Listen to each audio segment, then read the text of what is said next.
It is my pleasure to as well to introduce Robert Richman here today. He flew in last night from Las Vegas, is where Zappos headquarters are. But he grew up in LA, and I've known him here for a couple of years, and just an incredible individual. So with any further ado, let's give it up for Mr. Robert Richman here today.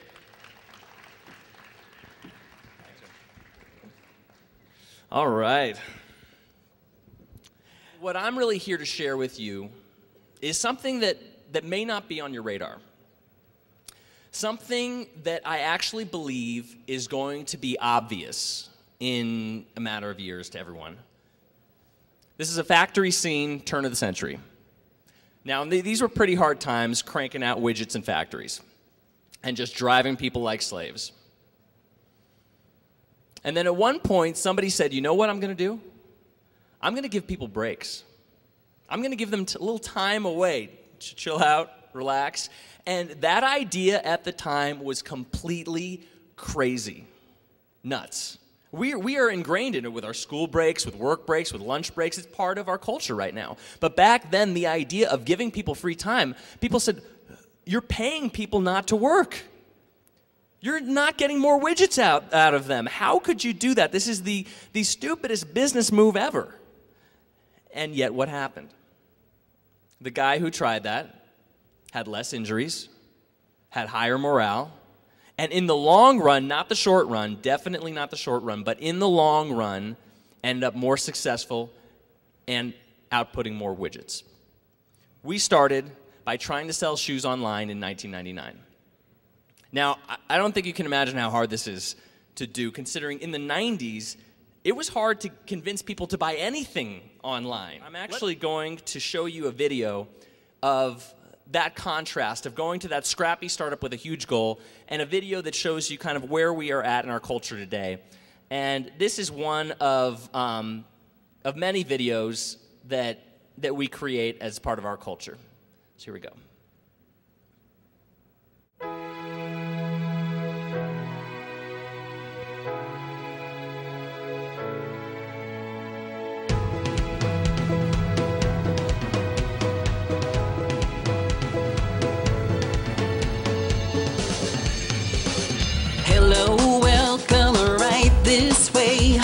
We're so glad you're here today. You may once.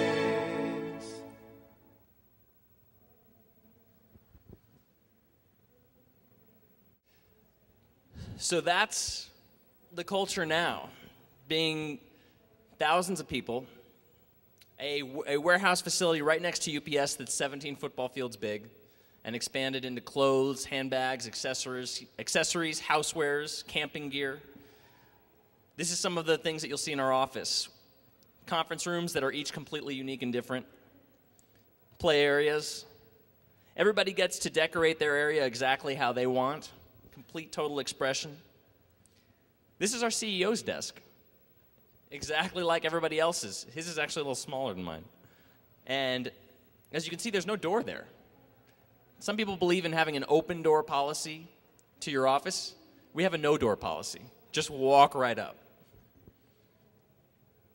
And so many people have become fascinated with it that we've, by request entirely, we've been touring people around the office to actually see how we do what we do.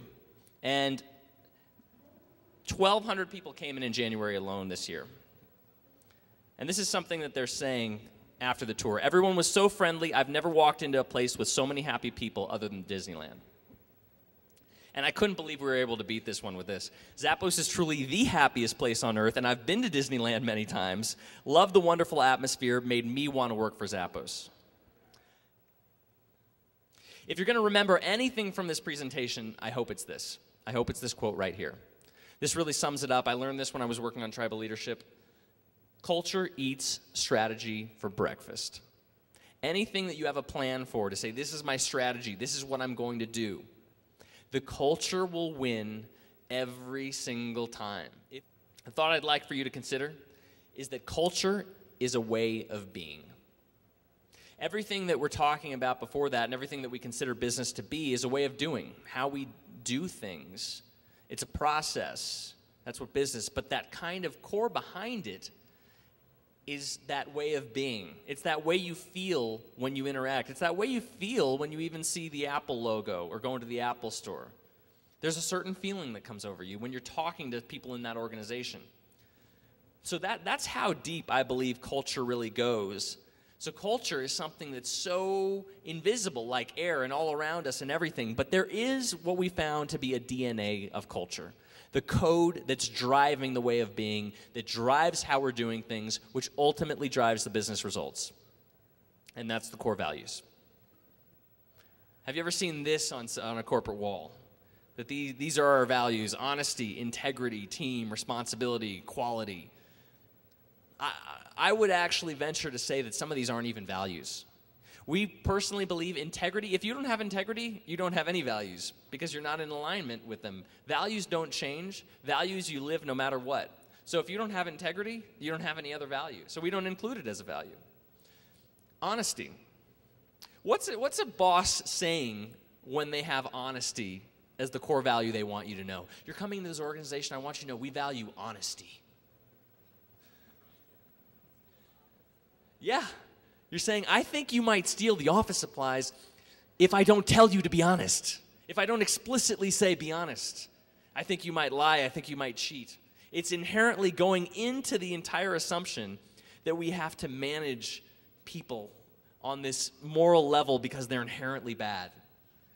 So a lot of values actually start out that way. How can we defend against what we don't want? And anytime you're going toward the negative, you're going to attract that. I want to share with you some of our core values. Our number one is deliver wow through service.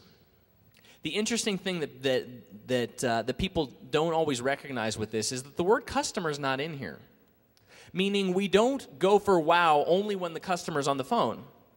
If we're talking to our boss, if we're talking to another employee, if we're talking to a vendor, it doesn't matter. Core values apply to every situation and every person. Embracing and driving change. We found that in these days, especially in the dot-com world, especially as technology is expanding, we have to be ready to be constantly changing and accept that. One of the examples of that was we used to have it where each of the shoe brands would ship out to our individual customers, and they would, we couldn't control the service experience. So some would be late, and we'd say, oh, we're sorry, this company didn't really deliver it on time. But that's no excuse. So what we did to change was we dropped drop shipping. So we lost 25% of our brands and revenue in a day.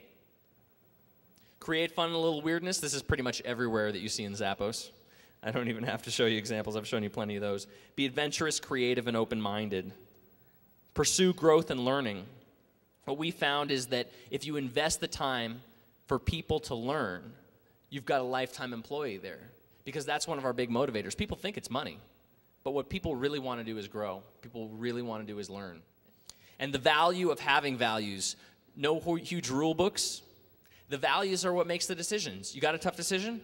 Refer back to the core values. Values actually manage people. Think about having less time spending that you have to manage people. Values especially, this is where it gets really important, creates the experience that we want. Your goals will change. Your customers will change. Your products and your services will change. The one thing you don't want to change is the quality of your experience as a business owner.